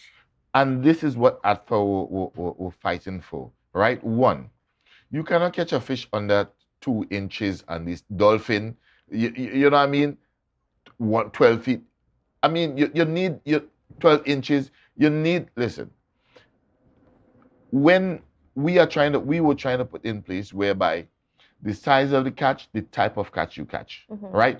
Secondly, you do not catch, for example, lobsters with eggs. I mean, that's a no-brainer. Come on, let's be realistic, right? Yeah. And also the type of fishing we fish, right? Normally in Tobago, the type of fishing we fish is not basically unregulated, but sometimes I've been watching over the years, the size of the kingfish and the dolphin has reduced due to a lot of things, global warming, oil companies, different sort of things, right? But there is no one in place to police and to collect the resident data in order to say, well, look, last year, the size of the fish would have increased or decreased. So we could then compare. But nothing is set in place. The whole fishing industry has just left wide open, and after we're trying our best to mend it, to put it together, to work with some fishermen, because I'm seeing, for example, in Palatavere, in Plymouth, in some of Lambo, when they go out and they reach dolphin a certain size, they call them punyakis. You know, punyakis, they're advised not to catch them, even though they would have paid an exorbitant amount of money to buy the petrol or whatever. They're not catching it because they know within 3 months, these dolphins could be like 5 feet in length, 6 feet, 7 feet, 8 feet in length, right? Even we would have seen in Plymouth where the guys would have stopped catching the redfish because they were so puny. So as the president, I advised them not to, and they say, well, here what? We're not going to see, we're not going to fish them until they grow. So we are seeing cooperation from some of the fisher folks. But when some of them, when they say they have nothing else, or they're buying back gas, whatever, they catch it and they're selling it to the public. But that is a practice we don't encourage, right? So it's a whole host of things that we need to do, right? We need to do. And what about in terms of even shark? Because we know there's a lot of sharks that are endangered and so on, and there's so many studies and so many things out there, so many groups out there that are trying to preserve the population of shark. But in Trinidad and Tobago, shark and bake is a thing. So how are we even balancing how much shark that we catch to make sure we still have shark and bake as a thing? Well, right. You see, it all boils down to regulation and structure. For example, if you're a shark fisherman, you need to be classed as a shark fisherman, and you will now be educated, trained to know what type of shark to catch to catch. So you would know you're not catching hammerhead shark, you're not catching great white, or whatever the case may be, right? And you will only allow a certain amount as well, because you need to preserve. But that comes with ATFA 1.30 plan. The 1.30 plan have all these things in place to ensure and safeguard food security in Tobago, and also Trinidad could take a page from us in moving forward. But do our fishermen do that here? Because I mean, I actually have seen sometimes some fishermen, you would have some small hammerhead sharks, and you were like, why are they catching these? Exactly, because remember, some of these research on these scientific evidence would have shown that, you know, there's a depletion in the shark species. And they are very important for the ecosystem. Balance, you need that balance. But when you're not educated, Candice, when you're not told, no one mentioned it to you, explain to you, right, the process, and have something in place for you to do alternative beside shark, right? And everybody's bus open. So you would find that you have members of our team, Mr. Koshi, Mr. Cooper, you know, Miss Winchester. They will now go and try to educate in different ports and stuff about shark fishing. And sometimes, you know, you have to have a skill when you're dealing with fishermen. You know, you have to go very gentle and try to explain, but you also cannot just go and tell them, this is what happened. You have to go with something in place, right? You have to go with something in place, because when you're catching small shark, it's really damaging the ecosystem. More so, we've seen a rise in the temperature in water, the water in Tobago, not Tobago, worldwide, is at the highest for the last 45 or 50 years. Yes. Highest, right? And how is that impacting the fish population around us? Well, how that impacting the fish population? The drifting season is about, the flying fish season is about to open or kick off next month, right? You will see the impact. You will see the impact. We wasn't getting flying fish, is no suffering it, because what the impact gonna mean? That means they're gonna be laying less. They're gonna be in the reproportion of the flying fish gonna be getting less. We are seeing a depletion in it from over the last 5 years. That's why we said in the next 5 years or so, we may not even have flying fish or kingfish, because one, bad practices, bad fishing, and, you know, all of these add up to the climate change, ignition, all of that is affecting the whole community. The reason why we are on a drive to ensure to educate and to also safeguard our food security. There's a shortage in food security happening in the world. If you watch right now in the same EU in London, British people are now buying British products only. So you're seeing the foreign products on the shelf, but the local products are going, because there are subsidies and stuff like that to ensure that these farmers and these fisher folk have these things. So you find some of these things are trying to safeguard with the food security. And we must not wait until we're starving before we do something. We must do something and must do it now. Imagine a yellow card since 2016. Yeah, this is 2023, right? You ain't even have framework bill. You have a bill to pass, and it's still and even pass through cabinet, right?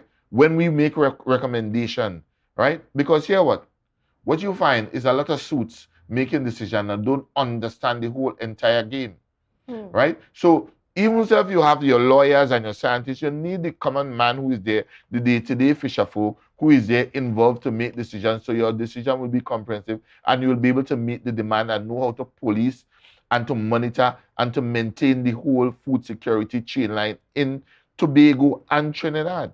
And that is the whole problem. Failing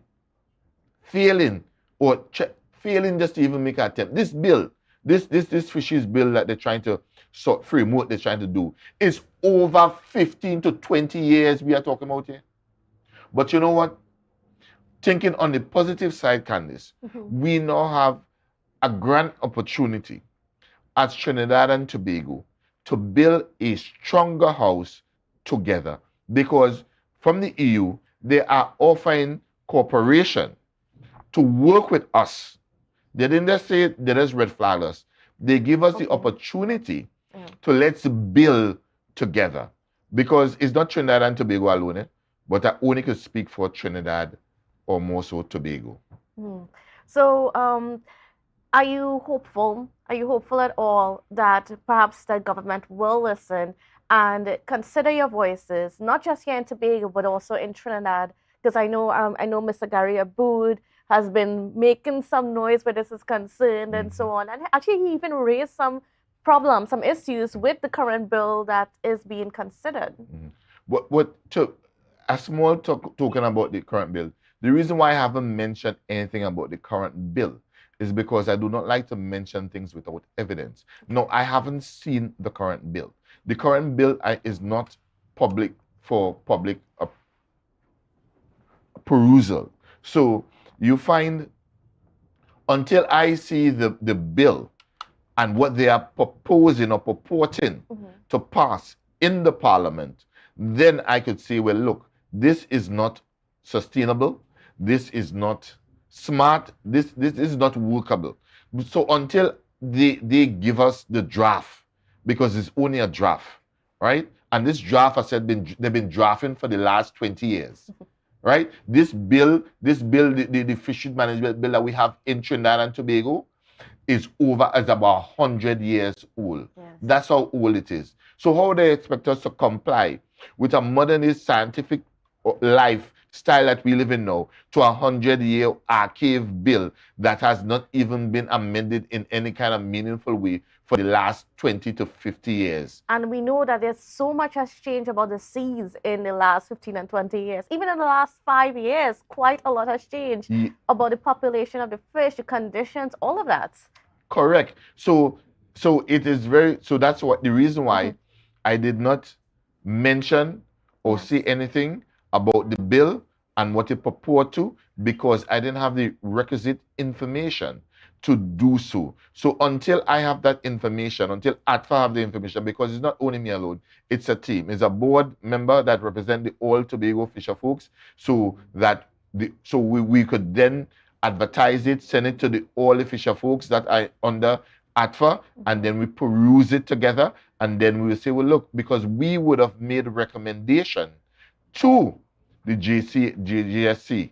We would have made a recommendation what we would like to see happen for Tobago. Because make no mistake, Tobago is unique in its own way and special in its own way. So what may work for Trinidad in the terms of commercial fishing may not necessarily be workable in Tobago, because remember, make no mistake, we are a more pirogue-based fishing society, and we are now trying to make the transition from pirogue to more commercial fishing, right? So we're trying to do that with the help from the Chief Secretary and the department to make that transition, whereby, you know, we are seeing how the capital of paradise is performing. So we need to make that transition and have more cooperative working together with fisher folks, so we could make that transition, so we could catch more. Because make no mistake, even with our pirogue, are competing with trawlers, you know.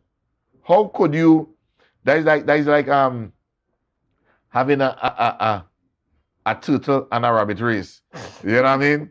So I mean, we have to up our game, but it needs a collaborative effort with all the fisher folks in Tobago and Trinidad in order, because what we would have seen happening in the past is whereby cabinet sit down and pass rules in cabinet and in parliament for Trinidad and Tobago, and it affects Tobago. It doesn't apply for Tobago, because when you pass a law stating that you're not supposed to carry gasoline or petrol in the back of your vehicle, we don't even have a fuel station on a jetty. On a jetty, yeah. So how could you? First thing you have to do is put that in place. You can't. So Tobago, all of Tobago is breaking the law right now. We all fisher folk is just breaking the law. So it wasn't that. That is because there was no consideration for Tobagonian, and the voice of a Tobagonian or Tobago fisher folk was not present when they made that decision. Right? So I just want to share a bit. So I quite agree. It is time for Tobago to have autonomy in the event to make decisions that will benefit Tobago and also Trinidad, instead of Trinidad making decisions to benefit Trinidad and suffer in Tobago. I think sometimes I don't think they are doing it willfully. I think that they're just not been educated enough to understand the whole process of the life and the livelihood of Tobagonians, and they just make decisions, think it's across the broad brush it. Yes. They just run a ruler down the wall, but no, this wall we have to take some stone, rub it down, prime it, and prepare it before we make that. So that is the whole process, what is going on right now with the red flag and the constitution and stuff like that for Tobago. And while this matter continues to grab our attention, we hope that the government is also considering that bill that was sent down several years ago from the THA about the protection of our marine parks. That's another one that's been sitting on the books for a while. But we need those things here if we are to comply, even with some of the treaties, the Paris Convention, all of those things. Yes. Right? Yes. So, yeah, we have a lot to consider.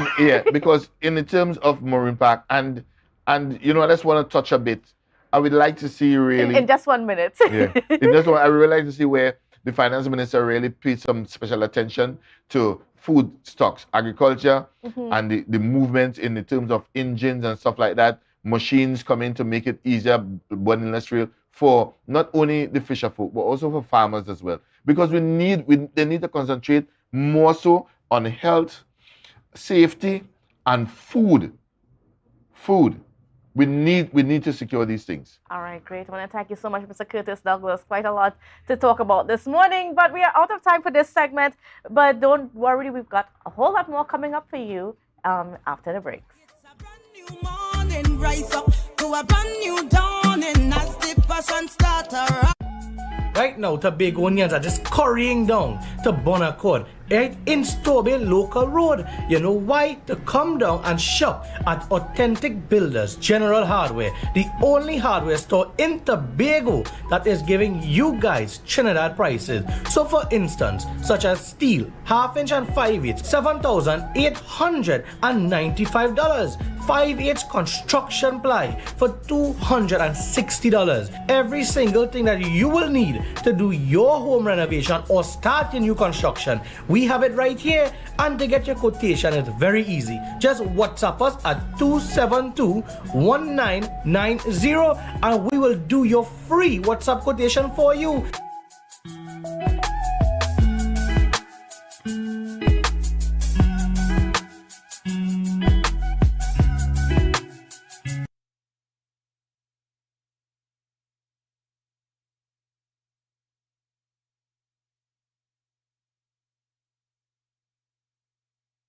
October will never be better with Tobago Carnival fever.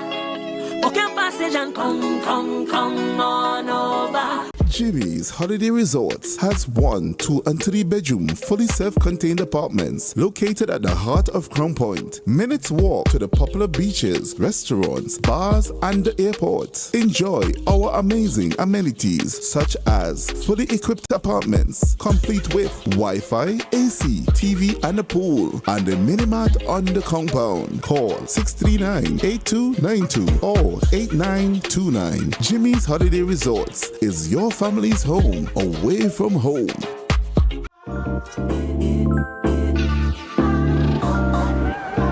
Wait, I do even have suit and thing for this wedding. Why getting them things? Well, look, put my right over there.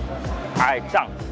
The Port Mall, where the varieties are large from your favorite stores, from restaurants to salons and from clothing stores to jewelry stores, located at Sanctus Hill, Scarborough, Tobago. Telephone number is 868-334-6589.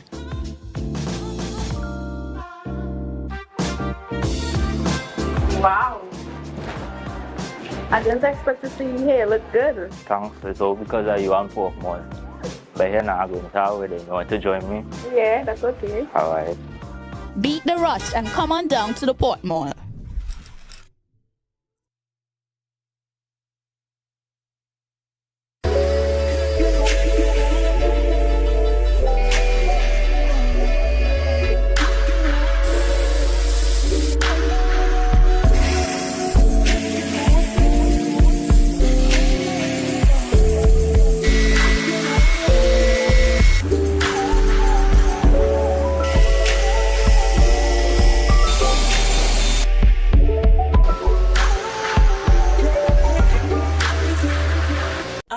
Looking for a place for your loved ones? Heavenly Care welcomes you. Located at Northside Road opposite Massey Motors, we offer a variety of services. These include doctor visitations, social activities, geriatric care, and much more. Contact us at 277-9595 or visit us at Northside Road opposite Massey Motors. At Heavenly Care, compassion is at the heart of all care. Our national borders, our first step to security, but a possible access point for guns, drugs, crime. If it does not look right, do the right thing. Call Crime Stoppers anonymously. 800-8477. Report possible border crime. Tapicom. Welcome to the future. The only card you will need in a new world. Digital business cards. Safe, hassle-free. The future is here. Tapicom. New generation digital transfer. Digital time clock cards. Digital attendance cards. Air tags. Customized designs. Digital clothing tags. Digital pet tags. Tapicom. The future is here. Contact us today.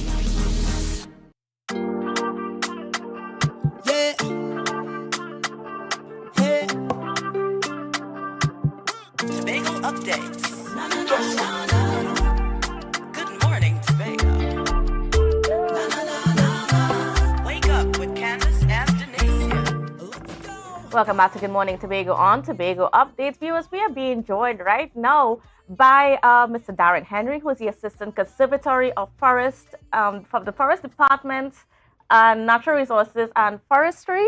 And we are also being joined by Ms. Shonda Elborn, who's a game warden one. So good morning and welcome to you both. Good morning, Candice. Hi, good morning. And this morning we are being joined by these folks because the hunting season is about to open on October 1st. Yes, people like my good friend, Mr. Ryan O'Neill, will be out there in the bush. And I know he probably buffing me up right now, but that's okay. But yes, so we have the hunting season going to be open from Sunday. Sunday's the 1st, if I'm not mistaken. Sorry, the days are all mixing up in my head. Yeah. But yeah, so what are there any new stipulations or any new advice, first of all, going into this year's hunting season?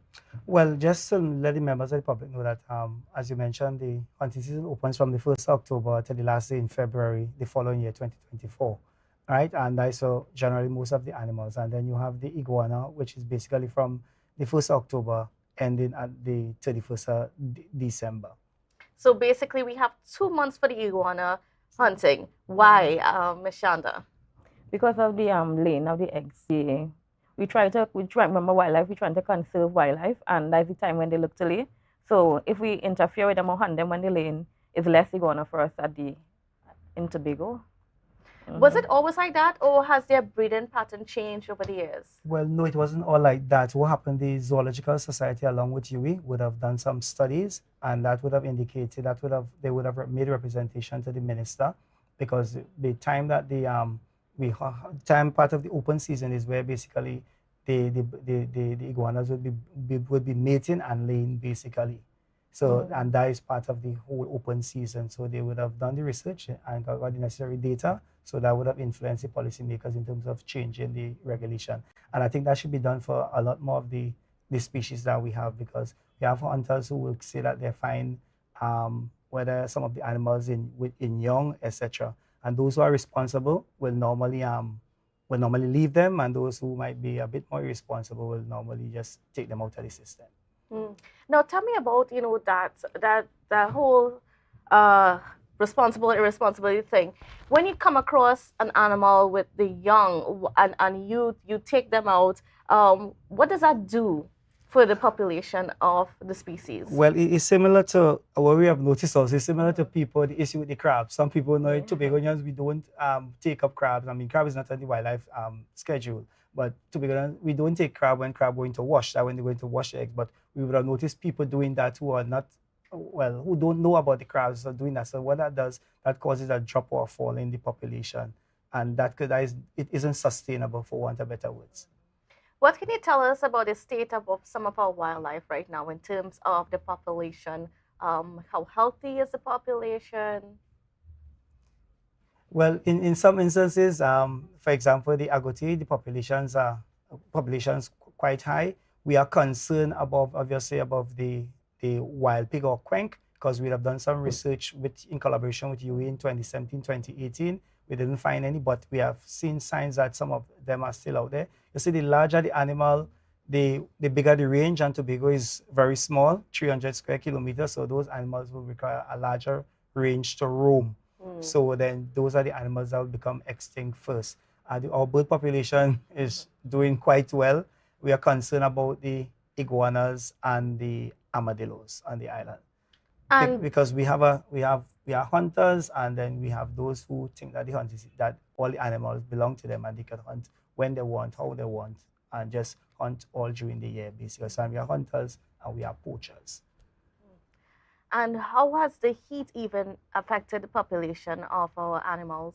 Well, we haven't really dived into that yet in terms of research, but there is an opportunity for us to consider the whole aspect of climate change. We know that some feeding source will change and the ranges of some species will change, but we haven't finalized that kind of research yet. But we know for sure that those climate change will impact the animals in terms of the time they're breeding and those kind of things, because it could link with feed source availability. Now, what about in terms of the fines, the prohibitions, and that sort of thing? What should hunters be aware of when they're going out there? What they should and should not do, and what are the consequences? Okay. Well, as we say, the hunting season open officially from the 1st of October. They are required to have their hunting permit on them at all time. We can't stop them anyway and ask them to see it. Not because they have a hunting permit mean that you go out and hunt and leave it home. Some people claim the rain or the weather. That's okay. If we had a Dover one, we could always fix back that, but you need to have it in all time. It have a fine for not having a hunting permit on you while you're out there hunting. And it also a fine if you come out to hunt and you've never requested a hunting permit, there's also a fine for that also. And what's the fine? $50,000 hunting without a permit. If you didn't come for a permit and if we catch you hunting, that's $50,000. And what about animals that are unrestricted even in the hunting season? Well, you're not supposed to, and I think the fine for that is about $100,000. Over the last few years, the Minister of Finance, policymakers will have readjusted the fines. So the fines are very steep now. $100,000 in some cases. For example, if you're hunting in a game sanctuary, and as Ms. Elba Shanda would have said, $50,000 if you're hunting without a permit. So some people in Tobago feel because the season open, they could just go and hunt. A lot of them would be in for some surprises this year, because we plan to step up our game. We know we short staff, but we want to step up our game and collaborate with the other enforcement agencies in terms of assisting us with curbing this, because people go out to hunt and they just go out to hunt because one man have a permit. Everybody think they could go with this guy and get covered. Everybody who going out to hunt in a party must have their license. The license is $100, and one person could get a maximum of 3 hunting permits, basically. That's by regulation. Now, is there any consideration to amending things so that you can have, let's say someone goes with a permit, but they can only catch a certain amount of a particular animal? You're talking about bag limits. We have heard about it, but at this present time, there are no bag limits, which indicates a sense of the thing is basically unsustainable, right? In terms of that kind of hunting, because a guy could go out and catch 10, 13 because there's no official bag limits, and that's one of the things that the policymakers should think, because people have been advocating for those kind of things. And then when you do that, you had to have the necessary human resources to manage and monitor it properly. At this present time, we double up, triple up day and night. We try our best with our limited resources. And do you collect any kind of data yes, we every do. year for the hunting season? We do. We have, right now we're in the process of analyzing last year's mandatory date form. The hunters are legally obligated to return the forms before the end of May.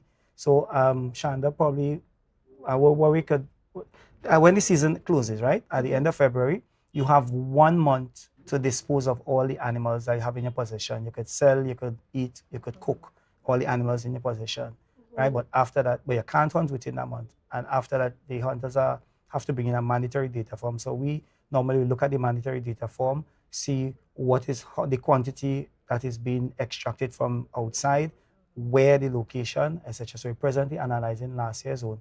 A few years ago, we would have analyzed some of the mandatory data form and indicated to us, we knew what area most of the iguanas were coming out from and the quantity. So we try our best to kind of do the work. We had to do the work scientific as much as possible to inform our decisions, inform our patrols, inform our operations. And to add on that topic with the mandatory data form, we sell the hunting permits, as you know, in Victor E. Bruce Billen, Porterspin, in Scarborough, Trinidad. Yeah. And that is between the Monday to Friday, the hours of 8 to, well, right now we're closing about half the week because the AC gave a little trouble, but we're there from 8 to 2:30, Monday to Friday, and Roxborough Inland Revenue from 8:30 to 2:30 also.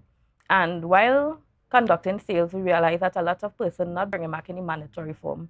And we want to let them know that the Ministry of Agriculture have imposed a fine of $5,000 that you need to bring it back. At least from next year, we are really trying our best to bring it back. Any mandatory form, else we wouldn't be selling any hunting permit to them. And also, why is it so important that they fill that form out? It's for data collection. Data collection. All right. And then, you know, is there any animal, because I know that sometimes they're, like in Tobago, because like depending on where you are in the country, things are different. Yeah. In Tobago, there are some animals that, you know, that we're pushing the hunting a bit more on. What are some of those? Well, most people, the iguanas seem to be high on people's list, and also the agouti. Yeah, the three main permits we sell is the agouti, the iguana, and the armadillo, which is the tattoo. That's the three main. But we also we sell one wild hog for this season so far, and we some Trinidadians came up and they bought the deer. The deer, we have no burnt deer, but we have the deer also, and we have lap. That's that. And do we have deer in cage Tobago? bird? No, but we still sell it. And we also have the cage bird, which is also the sell up here also. All right. So, I mean, do we have any more? I mean, is there any other thing that we left out in our conversation that we should know getting into this hunting season? Well, I mean, as much as people, we want to encourage people to buy a permit. If you don't buy a permit and we catch you out there hunting without your permit, there's a fine of $50,000. And please be safe out there going out. Ensure everybody have your permit. Ensure your safety, because sometimes you're out in the bush, in the forest, there's no reception. And there are no reception in some places. If there's an accident if there's an accident out there, there's no reception to get people out. And you know, sometimes hours by the time you reach out, you could be in trouble in terms of your life. So we encourage people to be safe out if you're hunting in groups, but to ensure everybody have to have their permits when you're going out there to hunt. And to the difficult ones also, there's a $10,000 fine if we request your name and address and refuse to give it to us also. And additionally, I mean, we are young officers. Anybody there's a fine also if anybody assaults a forest officer or game one. The fine is $100,000, and there could be other charges affiliated with it also. So we're just encouraging people hunt sustainable, because we want all our grandchildren to see what a armadillo is or what a agouti is, because we have a lot of people who think that the resources belong to them only.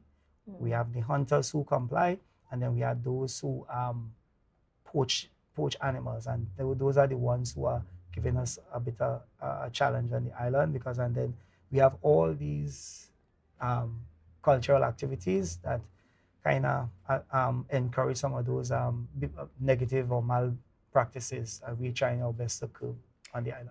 And, you know, just to put things into perspective, you know, Tobago once had deer, and wild hog was something that could have been seen a little bit more often. Now we don't see those things. Yes. So let's try to preserve, even while we're out there hunting, let's hunt sustainably. So I want to thank you both for being on with us this morning, for sharing that information. We're looking forward to see, you know, how this hunting season go and the data that's collected afterwards. All right, thank you very much. Thank you. All right, viewers, so we're going to go to a quick break and we'll be back, so don't go anywhere. To a brand new dawning as the passion start to rise, the energy fill the skies. I say thanks for favor. The best place to stay in Tobago is at Thorns Place with rates starting as low as 200 TT. Call or WhatsApp 745-7306 or 682-8676. We are located uptown Scarborough, 5 minutes away from the port. Remember, at Thorns Place, our aim is to make your stay safe and affordable.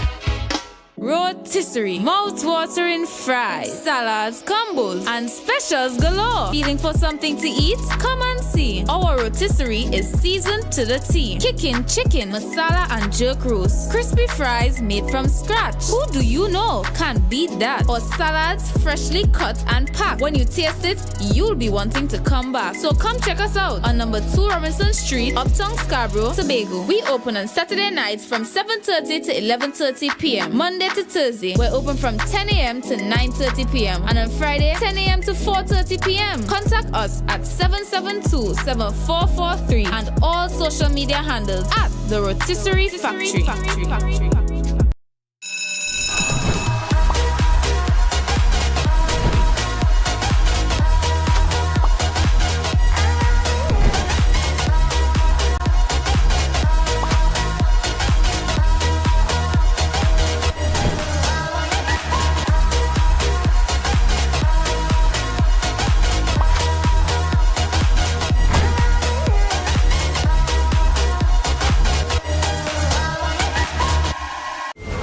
Tobago, get ready to venture into the unknown.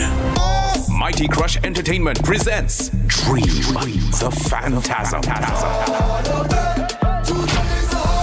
Join us on September 30th, 2023 from 11 p.m. to experience your newest reality at the Shore Park Complex, Tobago. And the best part, you can get your tickets now at Lust Restaurant and Lounge, Gulf City Lowlands, Jade Monkey Bar, Pablo's Supermarket, Barcode, Spade, Stumpy Complex Canaan, or online at etix.com and islandetickets.com. Mighty Crush Hotline 755-7874 on September 30th at the Shore Park Complex, Tobago. Dream the Phantasm.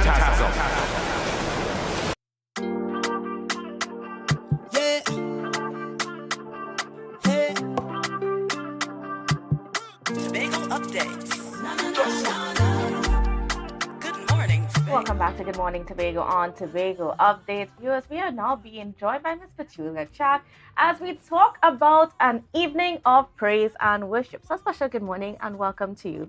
Good morning, Candice, and good morning, Tobago. So tell us about this evening of praise and worship that we are embarking upon. Well, this evening I'm having a live worship experience. It's really to celebrate my birthday. I will be 30 great very soon, October so happy the 8th. Birthday in advance. Thank you. And God would have really deposited in me 2 years ago, actually, to conduct or to host this live worship experience. I have been behaving somewhat like Jonah and disobeying, but the Spirit has now evaded me, and I have decided to host the event this afternoon. It will be streamed live, thankfully, by Tobago Updates at 7 p.m. So I'm inviting the public to just log on from the comfort of their homes or their workplaces as we celebrate and we lift up the name of Jesus. So it's actually non-denominational, non-political. As long as you are a lover of Christ and you have that desire to praise and worship His name, you can log in and experience this evening of praise and worship with me. Great. And I mean, would people be able to join you in person as well, or? Well, actually, no. There will be a live team, those who are participating in terms of the musicians and the singers in the form of my cousins, Kanika Murray and Renicia Solomon Williams, as long as my daughter, she is 8-year-old, and she is an avid praise and worshiper as well. So they would be in the physical venue, but for the general public, the live stream is what they can use the link to log on to. And then why did you choose today, Friday? Well, I chose today because, as I said, the birthday is next weekend. And today was suitable in terms of the availability of everyone. So I decided to choose today. And, you know, what are you also hoping to inspire the people? Like what is your goal? Well, my goal is really to reach a large audience and to have that renewed spirit within persons. You know, sometimes we are confined by the physical space in terms of a church. So I'm opening it up to anyone, regardless of if you are attending a church, you are not attending a church. The worship experience is really to bless you, you know, after you wind down the week. Just as yourself, you know, you may be tired, and after work you can simply just relax and enjoy that level of worship. And then why did you choose to make it a non-denominational event? Well, I am not confined to a particular, you know, denomination. So I want to simply just open it up to everyone, regardless if you're Baptist, Methodist, Pentecostal. Yeah, we are not confined to that, because the worshipers, they would be there, and they are from different walks of life. They attend actually different churches. Some of us don't go to a church at all. Yeah, but we worship God in spirit and in truth. That is our goal. All right. So it's happening this evening? This evening. It will begin at 7 p.m. So at 7 p.m., be sure to log on to Tobago Updates and view the event live. After the news. Thank you. All right, so then thank you so much, Ms. Jack, for being on with us and for sharing with us. And certainly, viewers, get logged on and do something a little bit different on a Friday evening. Exactly. All right, thank you so much. And well, viewers, that's how we're going to have to wrap the show this morning. I want to thank you so much for being with us. And I hope you have a safe and wonderful weekend. And we'll see you again next week. Tobago updates. Good morning, Tobago. Wake up with Candace and Denasia. Let's go. It's a brand new morning. Rise up to a brand new dawn.